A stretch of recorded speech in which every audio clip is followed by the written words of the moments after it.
안녕하세요. 이철규 목사입니다. 오늘은 요한복음 1장 두 번째입니다. 오늘은 요한복음 1장 19절부터 보도록 하겠습니다. 자, 앞에서는 예수 그리스도의 그 신성 그리고 선제성, 그러니까 태초에 말씀이 계시니라, 거기에 다 1절에 다 포함이 되어 있다고 봅니다. 이 말씀이 하나님과 함께 계셨으니 이 말씀은 곧 하나님이시리라. 여기에 모든 것이 다 포함이 되어져 있습니다. 그래서 그 부분에 있어서 살펴보면서 예수님이 이 땅에 성육신 하셔서 오셨는데 자기 땅에 자기 백성들 가운데 왔지만은 그 자기 백성들이 영접하지 아니했다, 그 말씀을 하시고, 그 다음에 그 가운데서도 영접하는 자, 곧 그 이름을 믿는 자들에게는 하나님의 자녀가 되는 권세를 주셨다 하고 말씀이 되어져 있었습니다. 자, 오늘은 먼저 보내심을 받은 자, 먼저 보내심을 받은 자인 그 세례 요한이 사역하는 그 부분을 보도록 하겠습니다. 자, 우리가 이사야서 40장 3절에 보면은 외치는 자의 소리에 이르되 너희는 광야에서 여호와의 길을 예비하라, 사막에서 우리 하나님의 대로를 평탄하게 하라 하고 말씀이 되어져 있습니다. 그러니까 세례 요한은 이사야 40장 3절에서 말씀하시는 바와 같이, 그리고 세례 요한이 자기 자신이 먼저 증거하는 바가 무엇이냐, 23절에 보면은 나는 선지자 이사야의 말과 같이 주의 길을 굽게 하라고 광야에서 외치는 자의 소리로다 하고 말씀을 합니다. 그리고 33절에 보면은 나도 그를 알지 못하였으나 나를 보내어 물로 세례를 베풀라 하신 그이가 나에게 말씀하시되 하고 말씀을 합니다. 그러니까 세례 요한은 너는 예수님보다 먼저 앞서서, 메시아보다 먼저 앞서서 그의 길을 걷게 하라 하고 외치는, 광야에서 외치는 소리인데, 그리고 그에게 또 사명이 주어진 것이 물로 세례를 베풀라 하는 사명을 받았다는 것입니다. 그래서 33절 말씀과 23절 말씀을 살펴보면서 세례 요한은 이사야 40장 3절에서 말씀하는 광야에서 외치는 자의 소리구나 하는 것을 우리는 알 수가 있습니다.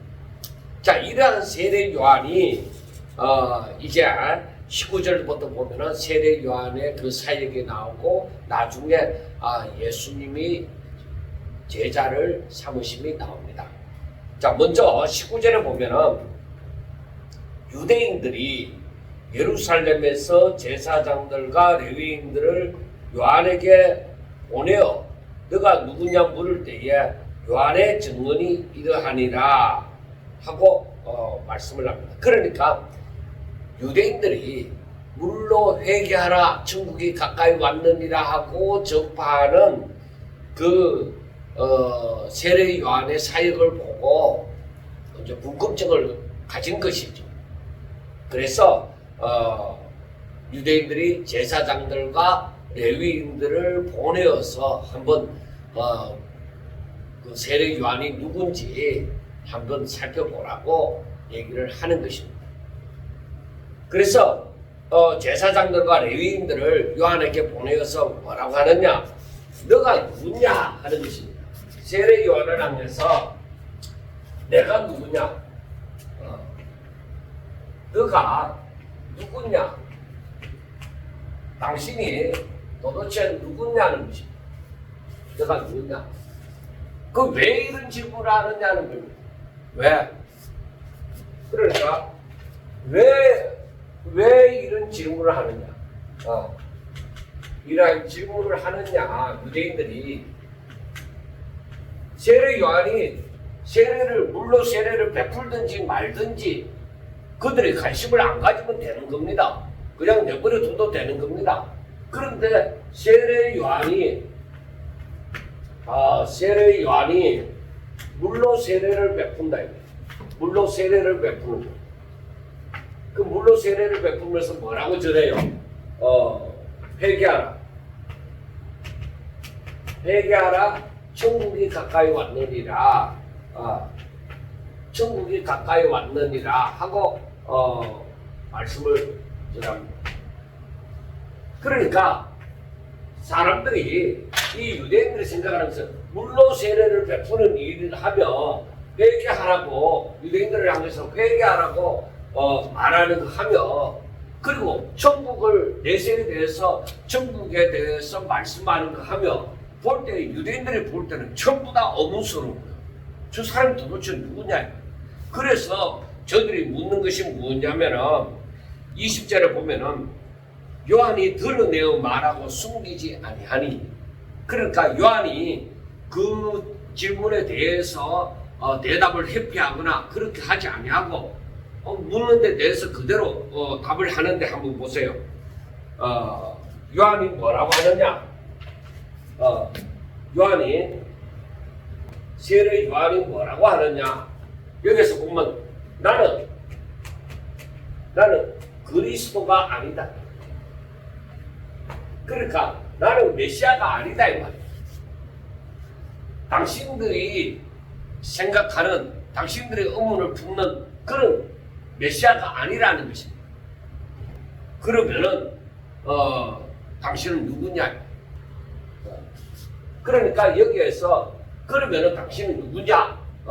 유대인들이 보낸 사람들을 질문하는 것이 그러면 누구냐? 그러면 누구냐? 하고 질문합니다. 그럼 당신은 누군데? 하고 말을 하니까 이 세례 그러면서 하는 말이 너가 그러면 엘리야냐? 너가 그러면 엘리야냐? 엘리야냐? 하고 무슨 그러니까 세례 요한은 뭐라고 하느냐? 아니다. 아니다라고 얘기해. 야, 그러면은 누구냐? 그러면 누구냐? 그러면은 누구냐? 하고 묻는 것이죠. 자, 첫 번째, 두 번째, 세 번째, 그러면 누구냐? 하고 묻습니다.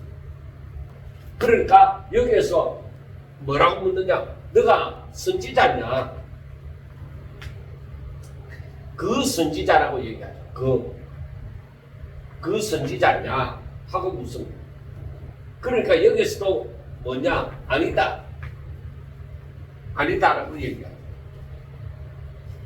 그러니까 여기에서 뭐냐면은, 여기서 보시면은, 너가 그리스도냐? 아니다. 너가 엘리야냐? 아니다. 그러면 너가 선지자냐? 그 선지자냐? 할 때 아니라는 거예요. 여러분, 여기에서 이것은 바로 무엇이냐면은, 마지막 때에, 마지막에 오리라고 하신 분들입니다.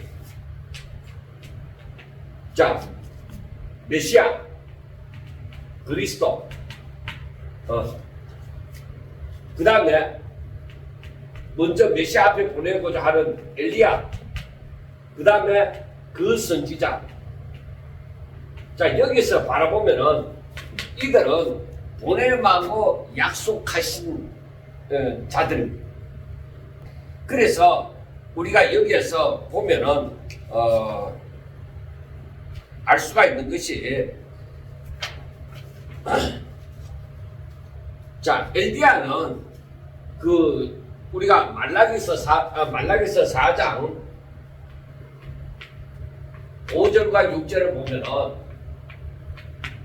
먼저 보내를 엘리야를 보내리라고 합니다. 그 다음에 이 신명기 그 선지자에 대해서는 신명기 18장 15절을 보면은 모세와 같은 선지자가 나옵니다. 자, 그러면은 우리가 한번 찾아보도록 하겠습니다. 먼저 신명기서 차례대로 신명기서를 봅니다. 신명기서 18장 신명기서 18장에 보면은 18장 15절입니다. 내 하나님 여호와께서 너희 가운데 내 형제 중에서 너를 위하여 나와 같은 선지자 하나를 일으키시리니 하고 말씀이 나옵니다. 너희는 그의 말을 들을지어다. 그러니까 나와 같은 선지자, 여기에서 모세와 같은 선지자, 바로 그 선지자냐, 바로 그 말입니다. 그리고 우리가 이미 엘리야에 대해서는 잘 알지만은 이 엘리야에 대해서 한번 찾아봅니다. 말라기서 4장입니다. 말라기서 4장에 5절에 보면은 보라 여호와의 크고 두려운 날이 이르기 전에 내가 선지자 엘리야를 너희에게 보내리니 그가 아버지의 마음을 자녀에게로 돌이키게 하고 자녀들의 마음을 그들의 아버지에게로 돌이키게 하리라. 돌이키지 아니하면 두렵건대 내가 와서 저주로 그 땅을 칠까 하노라 하고 말씀을 합니다. 그러니까 바로 너가 그 엘리야냐, 첫째는 메시아냐, 그 다음에 엘리야냐, 그 선지자냐 하고 말을 했을 때에 그 말에 대해서는 전부 다 뭐야? 나는 아니다 그 얘기를 하죠. 그런데 22절을 보면은 또 말하되 그러면 누구냐 이거야. 도대체 누구냐 그러면 당신은 우리가 보낸 사람들에게 네가 누군지 얘기를 하라. 그렇게 말을 하니까 23절에 보면은 이르되 나는 선지자 이사야의 말과 같이 주의 길을 곱게 하라고 광야에서 외치는 자의 소리로다 하고 말씀을 합니다. 그러니까 이것이 이사야 40장 3절에 있는 것이죠.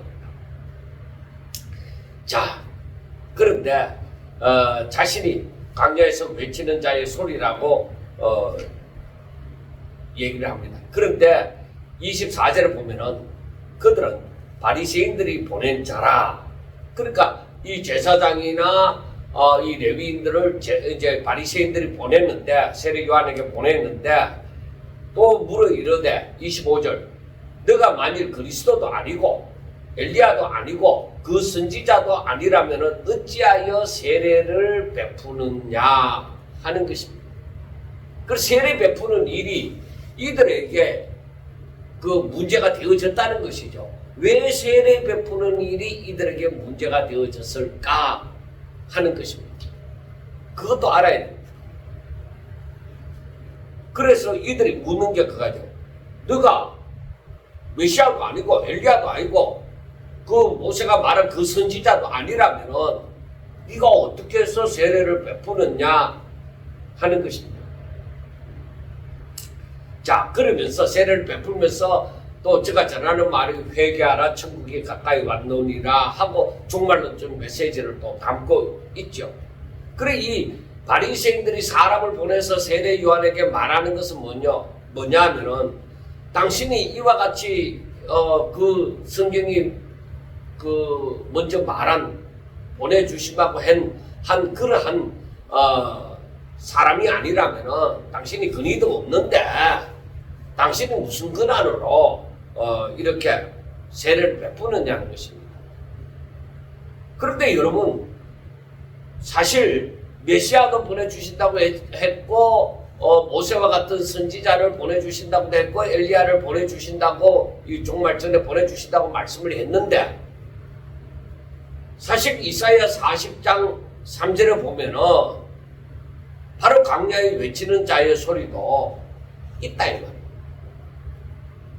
그런데 저들은 광야에 외치는 자의 소리에 대해서는 그 사람들이 별로 관심을 갖지 않는 거예요.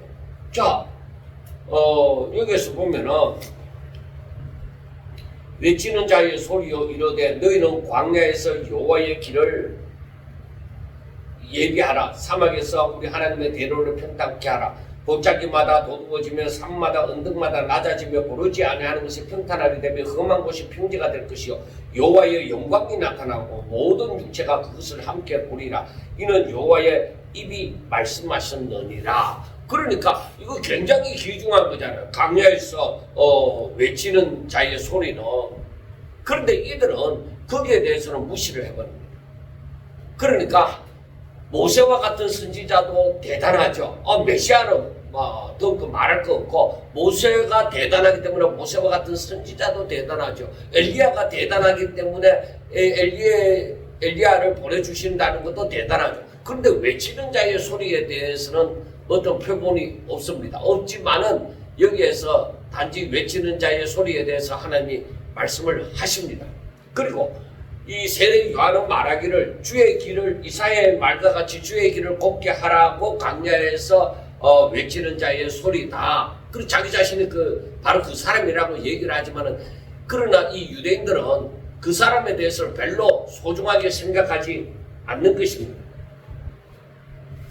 바로 이 하나님이 분명히 말씀을 했지만은 주목을 받을 만한 인물이 그러니까 대상이 없다 이 말이에요. 그냥 외치는 자의 소리가 있는가 보다 이렇게 생각하는 거지 대단히 관심을 가질 만한 그 이름 있는 존재이지 않다는 것이죠. 그래서 그들은 외치는 자의 소리에 대해서는 별 관심도 갖지 않는 거예요. 그러니까 여기서 메시아냐, 네가 그리스도냐, 아니면은 엘리야냐, 모세가 말한 그 선지자냐 하고만 물었던 것입니다. 그런데 그런 자도 아닌데 하나님께서 보낸 그런 자도 아닌데 너가 무슨 권위로 이렇게 행하느냐는 것입니다. 그런데 여러분 보세요. 당시의 유대인들은 자기들이 생각하는 대단한 사람이 와서 바로 자기들을 이 로마의 압자에서 구원하여 주리라고 그 생각을 했습니다. 그렇기 때문에 자기들을 구원해 줄 자는 자기들이 다 높은 자나 낮은 자나 다 우러러 볼만하고 다 그 밑에 굴복할 만한 그러한 존재로만 생각을 하는 거예요. 야, 그 사람은 대단할 것이다 하고 생각하는 거예요. 오늘날 우리도 마찬가지예요. 어떤 분이 와서 이 나라를 구원하여 주실 것이다. 만약에 그러한 말이 있었다 하면 우리는 그 사람에 대해서 정말 엄청난 후광 있고 대단한 능력이 있고 그렇게 생각할 거예요. 그리고 대단한 가문 적어도 공부도 잘하고 얼굴도 잘났고 하여튼 사람이 따를 만한 근무할 만한 그러한 분이라고 생각을 할 거예요. 이 유대인들도 마찬가지예요. 저들을 구원할 메시아는 뭐예요? 저들의 조상들의 그 모든 역사를 바라볼 때도 하나님은 대단한 역사를 일으켰잖아요. 모세, 엘리야, 다윗 대단하잖아요. 그런데 바로 그보다 더한 존재가 오리라고 메시아로서 오리라고 생각하니까 예수님이 그 나중에 나타나에 또 얘기하지만은 나사렛에서 무슨 선한 것이 나겠느냐. 그러니까 적어도 궁궐에서 나든지 적어도 대단한 존재, 대단한 가문에서 탄생하리라고 생각한 거죠. 메시아에 대해서는. 그리고 흠모할 만한 어떤 대단한 것이 보이리라고 생각한 거죠. 그러니까 이 사람들이 예수님에 대해서도 마태복음 21장 23절에 보면은 네가 무슨 근세로 이런 일을 하느냐 하고 묻잖아요. 세례 요한에게 묻는 것도 네가 어찌하여 세례를 베푸느냐 하는 것이나 예수님에게 네가 무슨 근세로 이런 일을 하느냐 하는 질문이나 마찬가지예요. 그리고 또 한 가지 알아야 되는 것이 그 세례 요한 당시에 유대인들이 세례를 행한다고 하는 것은 어떤 것이냐? 의식적인 거예요. 의식적인 거. 바로 그들은 세례를 베푼다고 했을 때에 그 세례가 어떤 것이냐면은 그러니까 이방인들이 유대교로 개종하게 되어질 때 먼저 할례를 행해야 됩니다. 유대인들은 다 할례를 행하잖아요. 그러니까 이방인이 유대교로 개종하게 되어질 때 먼저 할례를 행하고 그 다음에 그 정결하는 의식, 즉 정결 목욕을 해야 됩니다. 그 부정한 그릇도 뭐요? 전부 다 깨끗한 물에 씻듯이 바로 그 이방인이 유대교로 개종하게 되어질 때 할례를 행하고 그 다음에 정결 목욕, 즉 세례를 행하는 거죠. 그 다음 세 번째가 바로 희생 제사를 드리는 의식을 행합니다. 그게 바로 저들이 말하는 세례인데, 그런데 여기에서는 보면은 세례 요한의 사역에 보면은 유대인들을 향해서 회개하라, 천국이 가까이 왔느니라고 말을 하잖아요. 그런데 이사야 40장 3절을 보면은 3절 4절 5절을 보면은 거기에서 분명히 이 회개하라, 천국이 가까이 왔느니라는 말씀을 우리가 이해를 할 수가 있습니다. 그런데 유대인들은 그 자신들이 아브라함의 자손이기 때문에 회개하라는 말이 자기들과는 상관이 없다고 생각하니까 그것은 저 이방인들, 아브라함의 자손이 아닌 사람들에게 하는 말로 생각하는 거예요. 그런데 세례 요한이 전하는 회개하라는 그 말은 유대인들을 향해서 말을 하는 것입니다. 그런데 유대인들은 자신들이 아브라함의 자손이기 때문에 회개하거나 그리고 세례를 받을, 정결케 하는 세례를 받을 이유가 없다고 생각을 했습니다. 그래서 세례 요한이 하는 말이 회개하라, 천국이 가까이 왔느니라 하고 말씀을 하면서 또 무슨 말을 했느냐, 아브라함이 우리 조상이라고 말하지 말라고 얘기합니다. 누가복음 3장 8절에 보면 당신이 아브라함의 자손이라고 해서 그냥 천국에 들어가는 것이 아니라는 것입니다. 그러나 유대인들은 자신들은 아브라함의 자손으로서 이미 율법을 지켰고 그리고 하나님 앞에서 어렵다고 생각하기 때문에, 그리고 특히 바리새인들은 백성들의 영적 지도자라고 생각하고 있기 때문에 이들은 회개하라는 것이나 세례를 받는 것이나 저들과는 아무 상관이 없는 것으로 저들은 생각을 했습니다. 그런데 이 세례 요한이 회개하라고 하고 세례를 베풀고 할 거 볼 때에 당신이 도대체 누구냐는 것입니다. 그렇기 때문에 저들은 이 사람을 보내어서 그 세례 요한의 정체를 알고 싶었던 것이죠. 세례 요한이 이처럼 앞에서 20절에서 요한이 드러내어 말하고 숨기지 아니하니 드러내어 하는 말이 나는 그리스도가 아니라고 얘기를 하잖아요. 그래 이 말씀을 보면서 우리가 생각하는 것이 무엇이냐면은 세례 요한이 나는 그리스도가 아니라고 하면서 내가 누구냐, 내가 먼저 보냄을 받아서 강야에 외치는 자의 소리다, 주의 길을 곱게 하라고 강야에서 외치는 자의 소리다, 그렇게 얘기를 하면서 얘기를 합니다. 나는 그리스도도 아니고 엘리야도 아니고 그 선지자도 아니라고 합니다. 그래야만 그게 또 사실이고 그렇게 함으로써 예수님을 그리스도라고 확실하게 드러낼 수 있기 때문에 그와 같이 드러내서 자기 자신은 절대 메시아가 아니다, 나 당신들이 말하는 그런 사람이 아니라는 것을 말을 하면서 예수님에 대해서 증거하는 부분이 그 26절부터 나옵니다. 자, 사람들은 너가 그리스도도 아니고 엘리야도 아니고 선지자도 아닌데 어찌하여 세례를 베푸느냐 하고 물었죠. 그런데 26절에 요한이 대답하되 나는 물로서 이렇게 세례를 베풀지만은 나를 보내신 자가 물로 세례를 베풀라고 말씀하셨는데 33절에 나오잖아요. 그렇게 했는데 나는 이렇게 물로 세례를 베풀지만은 너희 가운데 너희가 알지 못하는 한 사람이 있었다. 뭐라고 하냐? 너희 가운데 너희가 알지 못하는 사람, 너희가 알지 못하는 한 사람이 있다.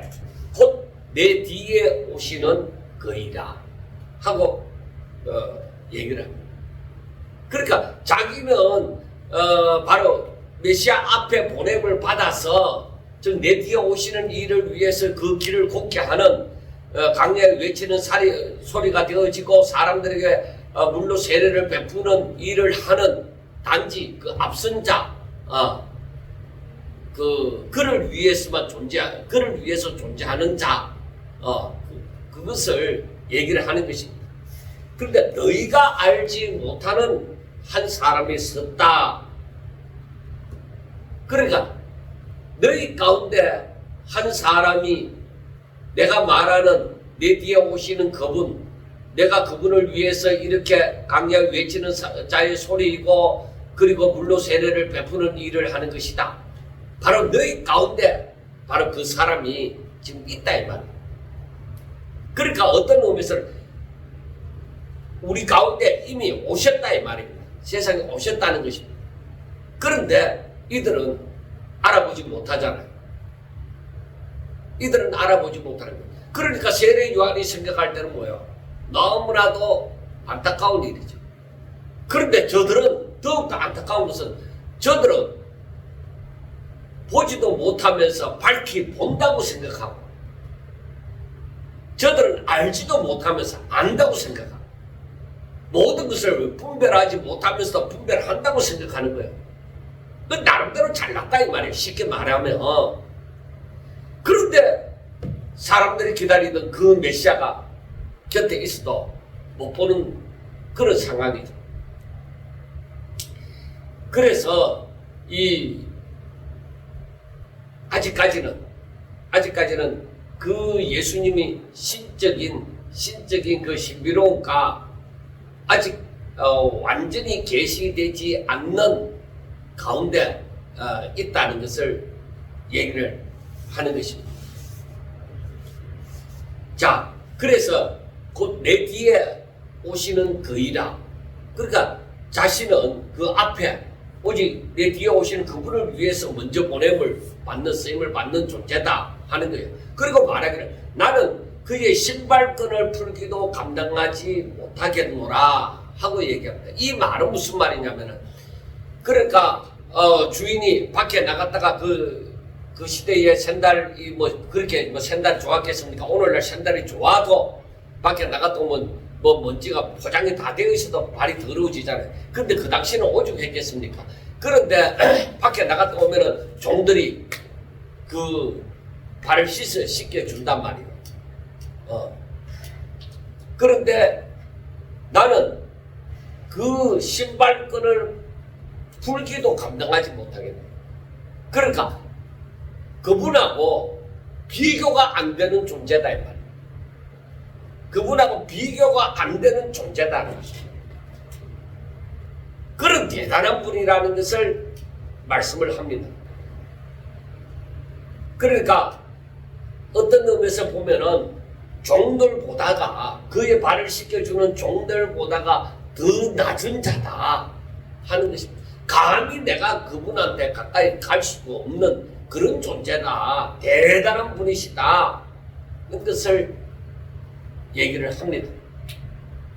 우리는 이 부분을 보면서 세례 요한이 증거하는 것은 나는 메시아가 아니고 나는 엘리야도 아니고 나는 모세와 같은 선지자도 아니고 나는 오로지 먼저 보냄을 받은 자, 강야에서 외치는 자의 소리, 그리고 나를 보내신 자가 물로 세례를 베풀라고 했을 때에 나는 그 세례를 베푸는 자일 뿐이다. 그런데 내 뒤에 오시는 이분은 내가 감히 그의 그 발을 씻기 위하여 신발끈을 풀만한 그런 종들과도 비교가 되어지지 않을 만큼 그분은 대단한 분이시다. 나는 감히 그와 비교의 대상이 되어지지 않는 분이시라는 것을 얘기를 합니다. 그리고 또 얘기하는 것은 바로 너희들 가운데 이미 이분이 계신다는 것을 말씀을 합니다. 이렇게 세례 요한은 예수님에 대해서 이 유대인들이 그 제사장이나 레위인들을 보내갖고 이렇게 질문하는 것에 대한 이 질문에 대해서 일단락을 지었습니다. 그래서 세례 요한은 예수님에 대해서 이렇게 소개를 했습니다. 자기와는 비교도 되어지지 않는 분이시다. 자, 그 다음 29절부터 보면은 이튿날 요한이 예수께서 자기에게 나오심을 보고 이르되 보라 세상 죄를 지고 가는 하나님의 어린 양으로다. 내가 전에 말하기를 내 뒤에 오시는 사람이 있는데 나보다 앞선 것은 그가 나보다 먼저 계심이라 한 것이 이 사람을 가리킵니다.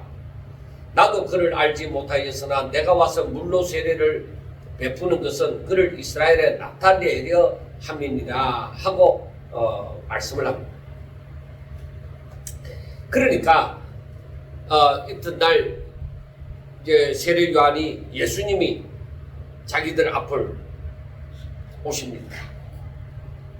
그런데 세례 요한이 말하기를 뭐라고 하느냐? 보라, 세상 죄를 지고 가는 하나님의 어린 양이로다 하고 말씀을 합니다. 그러니까 세례 요한은 예수님을 보라, 세상 죄를 지고 가는 하나님의 어린 양입니다. 그 이사야 53장에 나오는 그 속죄의 양이다. 그래 이것은 바로 6월절 양을 얘기하고 속죄제를 드릴 때 그 속죄의 양을 얘기를 하는 것입니다. 바로 그러한 양들이, 이러한 양들이 예표하는 세상 죄를 지고 가는 하나님의 어린 양입니다. 그래서 우리가 이것을 보면서 이야, 세례 요한이 이걸 어떻게 알았을까? 이걸 어떻게 알았을까 궁금하잖아요, 여러분. 물론 세례 요한을 하나님께로부터 보냄을 받은 자이지만은, 그런데 세례 요한이 하는 말이, 나도, 그러니까 31절을 보면은 나도 그를 알지 못하였으나 하고 말씀을 합니다. 그리고 33절에서도 뭐예요? 나도 그를 알지 못하였으나 하고 말을 합니다. 그래서 세례 요한이 몰랐는데 어떻게 예수님이 나오심을 보고 세상 죄를 지고 가는 하나님의 어린 양이라고 말을 할 수 있었을까? 그래 이 상황이 어떻게 되어지느냐면은, 이 상황이 나중에 32절부터 봅니다. 요한이 또 증언하여 이르되 내가 보매 성령이 비둘기같이 하늘로부터 내려와서 그의 위에 머물렀더라. 나도 그를 알지 못하였으나 나를 보내어 물로 세례를 베풀라 하신 그이가 나에게 말씀하시되 성령이 내려서 누구 위에든지 머무는 것을 보거든 그가 곧 성령으로 세례를 베푸는 이인 줄을 알라 하셨기에 내가 보고 그가 하나님의 아들이심을 증언하였노라 하고 말씀을 합니다. 그러니까 여러분 32절 요한이 또 증언하여 이르되, 그러니까 지금 이 시간에 이 성령이 머무는 것을 성령이 위에서부터 임하시는 것을 본 것이 아니라 이미 이 사건이 일어난 거예요. 일어났을 때에 이 일이 있은 후에 그 다음 날에 예수님께서 자기에게 그 나오심을 바라보고 사람들에게 하는 말이 보라 세상 죄를 지고 가는 하나님의 어린 양이라고 말을 한 거예요. 원래 자기도 몰랐지만은 나를 보내, 그 33절에 나도 그를 알지 못했지만은 나를 보내서 물로 세례를 베풀라고 하신 그분, 하나님이 먼저 예수님보다 먼저 보냈잖아요. 그러니까 그분이 뭐라고 하느냐? 성령이 내려서 누구 위에든지 머무는 것을 보거든 그가 곧 성령으로 세례를 베푸는 이인 줄을 알라 했기 때문에 그가 세례를 베풀 때에 예수님 위에 그 성령이 비둘기같이 임하는 것을 보았단 말이에요. 아, 이분이 메시아다 하는 것을 확실하게 알았다는 것입니다. 자, 그러면은 이사야 61장 한번 봅시다. 이사야 61장에 보면은 1절에 61장 1절에 보면은 주 여호와의 영이 내게 내리셨으니 이는 여호와께서 내게 기름을 부어사 가난한 자에게 아름다운 소식을 전하게 하려 하심이라. 나를 보내사 마음이 상한 자를 고치며 포로된 자에게 자유를 갇힌 자에게 노임을 선포하며 여호와의 은혜의 해와 우리 하나님의 보복의 날을 선포하며 모든 슬픈 자를 위로하되 무릇 시온에서 슬퍼하는 자에게 화관을 주어 그 죄를 대신하여 기쁨의 기름으로 그 슬픔을 대신하여 찬송의 옷으로 그 거심을 대신하시고 그들의 의의 나무 곧 여호와께서 심으신 그 영광을 나타낼 자라 일컬음을 받게 하려 하심이라 하고 바로 하나님의 영이 그에게 임하였다는 것을 얘기를 합니다. 그 다음에 우리가 요엘서를 보면은 요엘서 2장 호세아 다음에 요엘서 2장 28절과 29절을 봅니다. 거기에 보면은 그 후에 내가 내 영을 만민에게 부어주리니 그 너희 자녀들의 장래 일을 말할 것이며 너희 늙은이를 꿈을 꾸며 너희 젊은이를 이상을 볼 것이며 그때 내가 또 내 영을 남종과 여종에게 부어줄 것이며 하고 말씀을 합니다. 그러니까 바로 저가 성령으로 세례를 베풀 자이고 그 영이 성령이 그 위에 임하리라는 것을 이사야서에 말씀을 해주고 있습니다. 그러니까 세례 요한이 여기에서 요한이 사도 요한이 기록하지 않았지만 그 부분에 대해서 먼저 그 사건이 있고 난 다음에 지금 이 말씀이 이게 정언이 되어지는 거예요. 그래서 예수님을 보고 보라 세상 죄를 지고 가는 하나님의 어린 양이로다 하고 말씀을 하는 거예요. 그리고 하나님께서 세례 요한으로 하여금 그를 알게 하심입니다. 그렇기 때문에 이와 같은 일이 있는 거예요. 그래서 세례 요한은 앞에서 너희가 알지 못하는 한 사람이 너희 가운데 섰다. 그리고 나는 그의 신발끈을 불기도 감당하지 못하겠노라. 그리고 그는 대단한 분이시다 하고 말씀을 하면서 또 하시는 말씀이 보라 세상 죄를 지고 가는 하나님의 어린 양이라고 말씀을 하는 것입니다. 그래서 예수님께서 메시아라는 것을 확실하게 증거를 하는 것입니다. 그 다음에 보면은 내 뒤에 오는 사람이 있는데 나보다 앞선 것은 그가 나보다 먼저 계심이라 한 것이 이 사람을 가리킵니다. 그러니까 여기에서 나보다 앞섰다는 것을 얘기하잖아요. 그러니까 먼저 계신 선제성, 먼저 계신 분이 하나님이시라는 것, 메시아라는 것을 얘기를 해주는 것입니다. 자, 그리고 나도 그를 알지 못하였으나 내가 와서 물로 세례를 베푸는 것은 그를 이스라엘에 나타내려 하십니다 하고 말씀을 합니다. 그러니까 물로 세례를 베품으로 말미암아서 이제 그 성령이 임하게 되어지죠. 그로 말미암아서 그가 메시아라는 것을 이제 드러내는 일이 일어나는 것이에요. 자, 그 다음에 이렇게 세례 요한이 확실하게 바로 이분은 나는 물로 세례를 베푸지만 이분은 성령으로 세례를 베푸시는 분이시다. 그리고 이분에게 성령이 임하였다. 이렇게 또 나를 보내신 자가 이분이 메시아라는 것을 확실하게 말씀을 했다. 이렇게 예수님에 대해서 메시아라는 것을 확실하게 증언을 합니다. 자, 그 다음에 35절부터 보면은 또 이튿날 요한이 자기 제자 중 두 사람과 함께 섰다가 예수께서 그리심을 보시고 말하되 보라 하나님의 어린 양이로다. 자, 세례 요한이 자기 제자 두 사람과 함께 걸어갑니다. 걸어가는데 예수님이 거니신 것을 보셨다. 그래서 보라 하나님의 어린 양이로다 하고 얘기를 합니다. 이게 대단히 중요한 거죠. 왜냐하면 그가 바로 사람들의 죄를 속죄하실 분이시다. 하나님이 보내신 자다. 그러니까 결국 말하면 그가 메시아라는 것을 얘기를 하죠. 그러니까 여기에서 이 말을 들은 두 제자가 그의 말을 듣고 예수님을 따르거늘 하고 얘기를 합니다. 그러니까 그 전에 이미 우리가 예수님이 세례 요한에게 나와서 그 세례를 받으실 때에 벌써 세례 요한은 이미 예수님이 자기에게 세례를 받으러 오시는 것을 보았을 때에 벌써 알았죠. 그러니까 하나님의 그 절대적인 권위로 하나님의 은혜 가운데서 세례 요한에게 알게 하셨죠.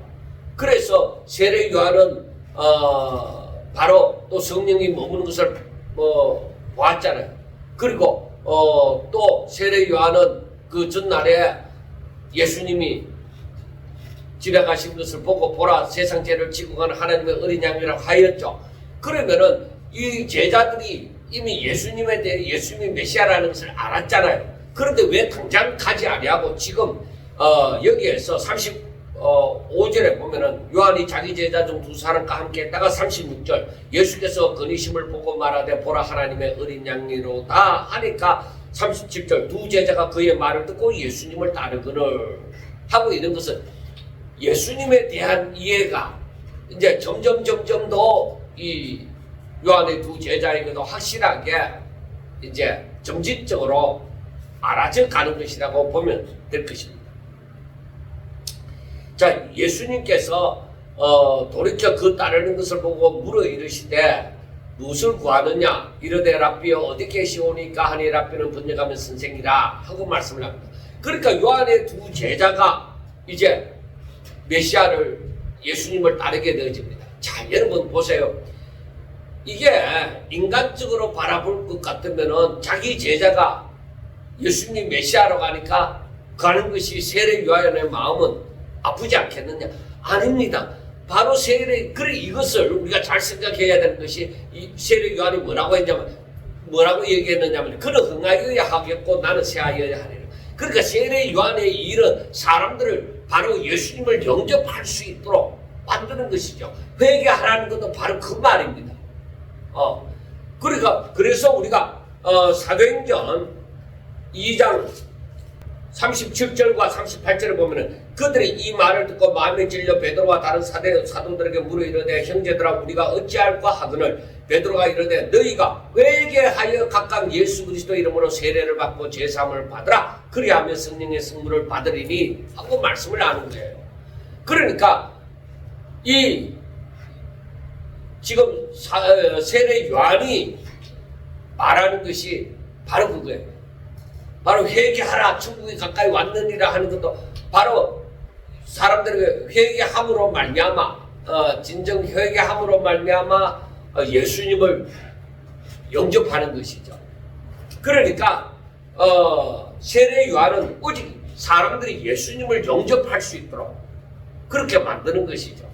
그리고 사람들이 예수님을 따라가도록 그의 말을 듣도록 그의 가르침을 받도록 인도하는 하나의 오직 주만을 예수님만을 위한 하나의 그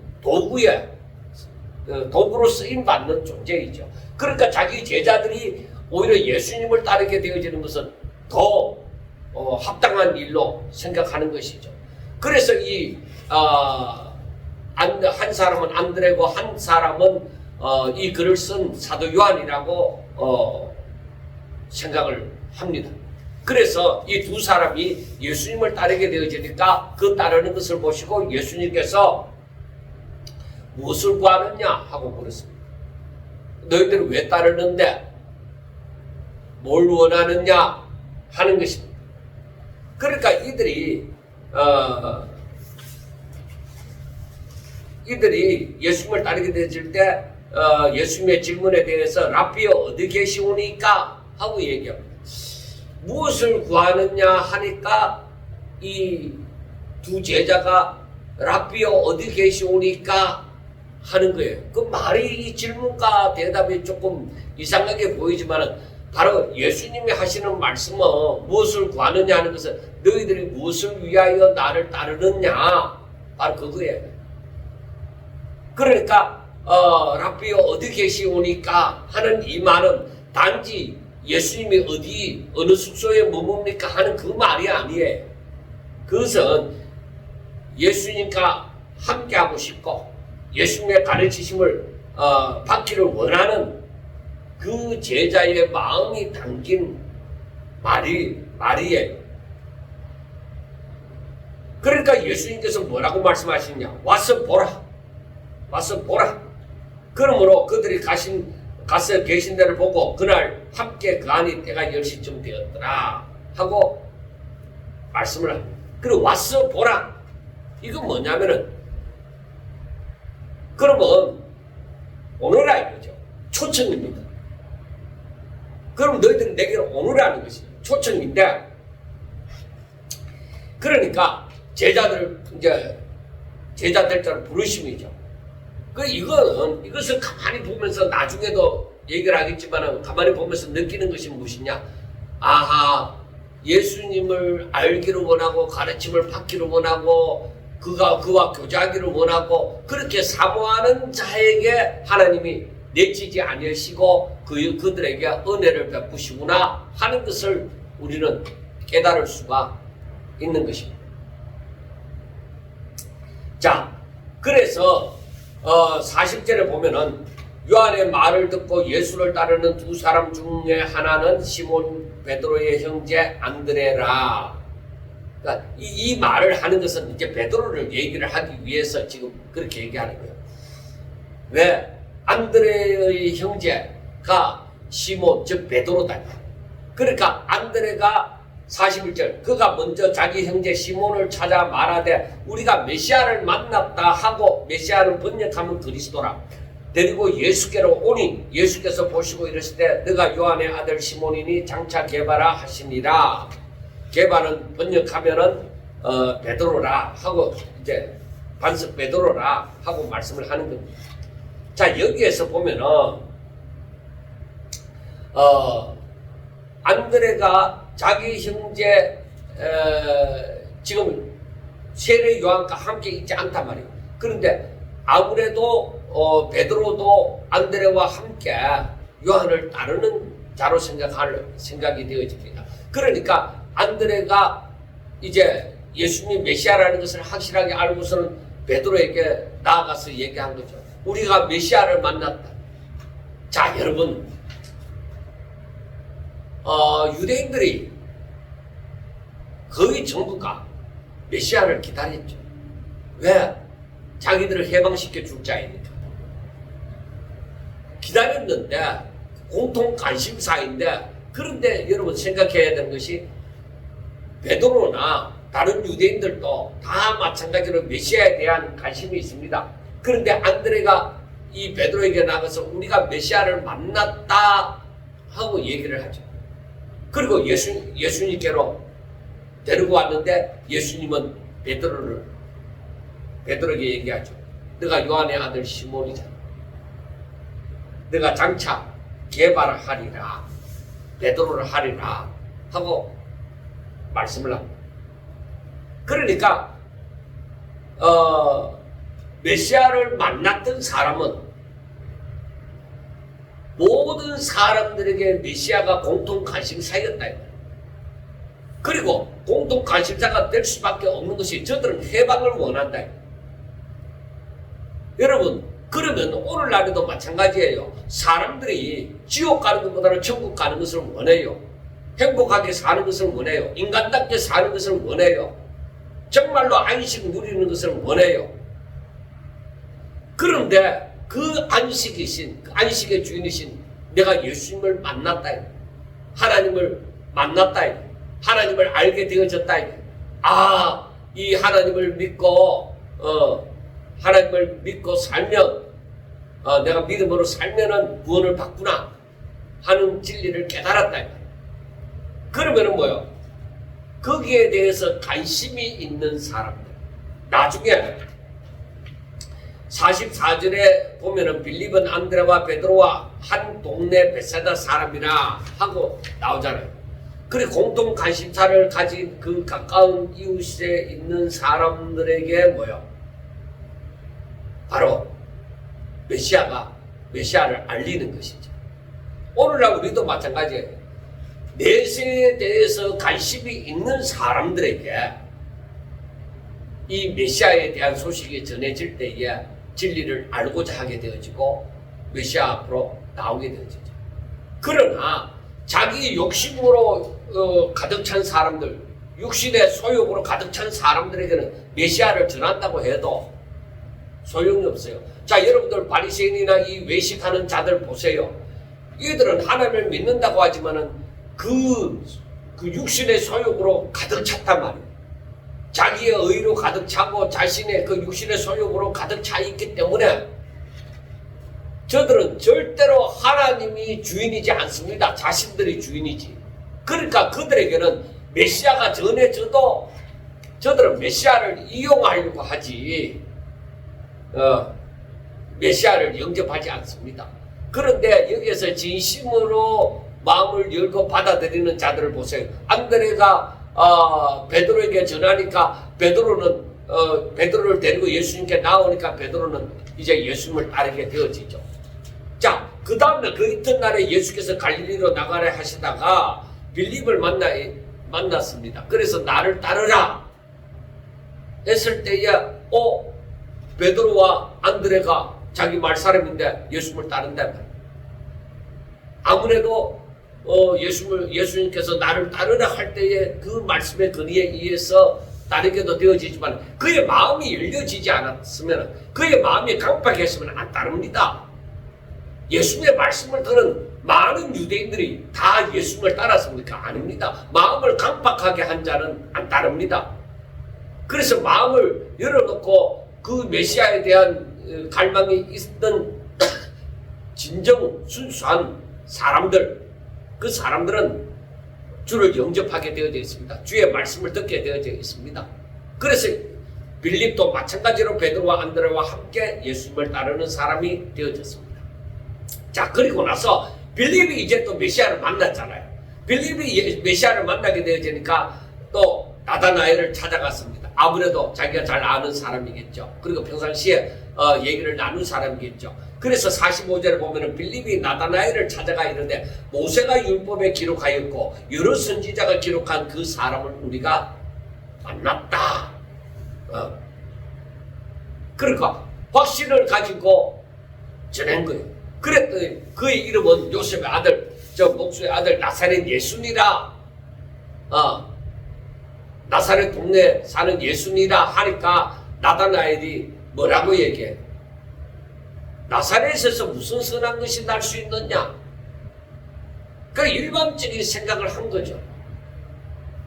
보통 사람들의 그 세상 사람들의 생각을 한 거죠.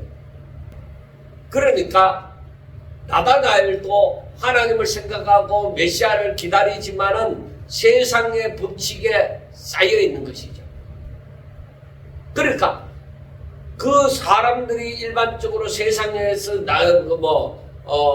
대단한 궁궐이나 그리고 대단한 사람이 메시아, 사람들이 인정할 만한 그런 메시아가 그런 가운데서 메시아가 오리라고 이렇게 생각을 하죠.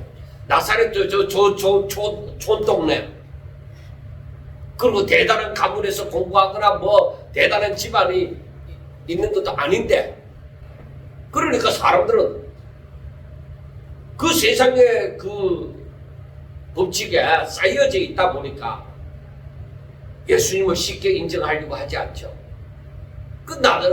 나다나엘도 무슨 선한, 나사렛에서 무슨 선한 것이 날 수 있느냐? 그러니까 빌립이 뭐라고 얘기하는? 와서 봐라. 와서 네가 그럼 직접 봐라는 것이죠. 그래서 47절에 보면 예수께서 나다나엘이 자기에게 오는 것을 보시고 그를 가리켜 이르시되 보라 이는 참으로 이스라엘 사람이라 그 속에 간사한 것이 없도다. 아니 나다나엘과 예수님의 만남이 처음이다 말이야. 그리고 나다나엘에 대해서 이는 참으로 이스라엘 사람이라 그 속에 간사한 것이 없다. 그 순수한 사람이라는 것을 말씀을 하죠. 나다나엘이 그래서 묻습니다. 나를 아세요? 어찌하여 나를 아시나이까? 하고 물었습니다. 예수님께서 말씀하시기를 빌립이 너를 부르기 전에 너가 무화과 나무 아래에 있을 때 보았노. 자 여러분 이게 뭐 그리 대단한 것이냐고 생각할 수 있습니다. 그런데 유대인들이 무화과 나무 아래에 있을 때는 기도하든지 말씀을 묵상하든지 하는 장소입니다.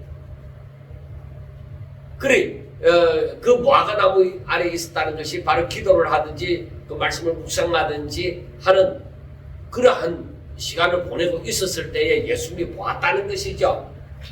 그러니까 이 나다나엘이 예수님의 말씀에 대해서 랍비여 당신은 하나님의 아들이시여 당신은 이스라엘의 임금이로소이다 하고 답을 합니다. 그러니까 자신을 이렇게 꿰뚫어 볼 수 있는 사람 볼 수 있는 것은 사람으로서는 안 된다. 그러니까 메시아라고 인정을 하게 되어지죠.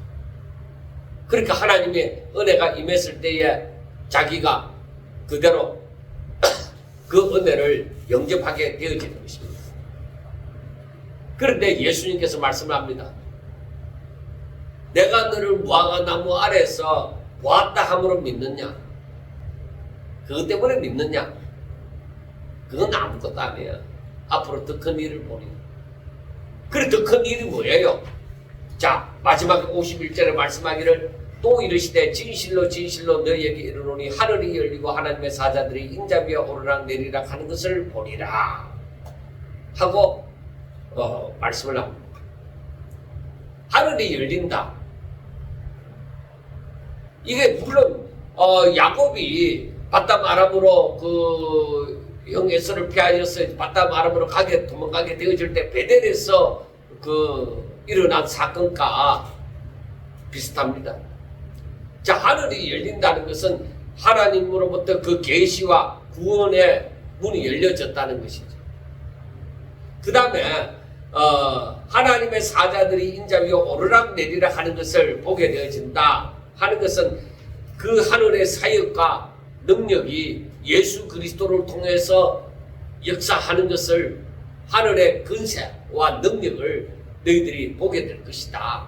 그리고 인자 위에 임한다는 것은 바로 자신이 중보자가 되시는 것을 말씀을 합니다. 그러니까 예수님이 앞으로 하는 그 모든 사역을 보게 될 것이다 하는 것이죠. 그리고 예수님이 메시아라는 것을 확실하게 알게 될 것이다 하는 것을 알게 되죠. 그런데 여기에서 나타나는 나다나엘이 예수님의 12제자의 이름 가운데 안 나옵니다.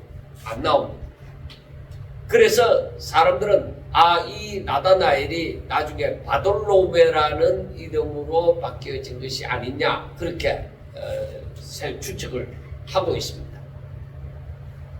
자, 우리가 오늘 이 51절까지 말씀을 가만히 보면서 생각하는 것이 무엇이냐? 사도 요한은 이 요한복음을 쓰는 사도 요한은 이 세례 요한이 예수님을 확실하게 메시아라는 것을 증거하는 것과 예수님께서 이 제자들을 부르시는 사역을 통해서 예수님의 공생애에 대해서 이제 말씀을 하고 싶은 것이죠.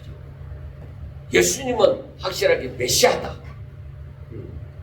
그리고 메시아를 기다리면서 순수하게 메시아를 기다리면서 마음이 회개하고 마음이 열려진 사람들은 주의 부르심을 들었을 때에 주의 은혜가 임했을 때에 저들은 전부 다 뭐예요?